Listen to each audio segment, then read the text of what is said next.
नमस्कार, मी साधना मुळे. मुंबई वचननामामध्ये आपले सहर्ष स्वागत.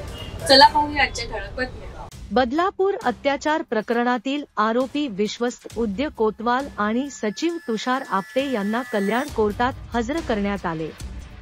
दोन्ही आरोपींवर 2 गुन्हे दाखल झाले होते.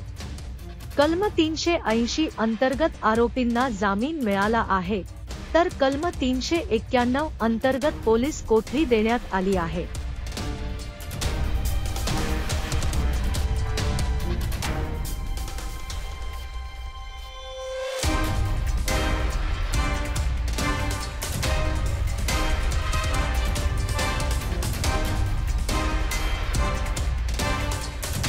और किस तरह आपके आर्ग्यूमेंट जो अभी एक्यूज आए थे दोनों, उनको 2 CR में आरोपी हो.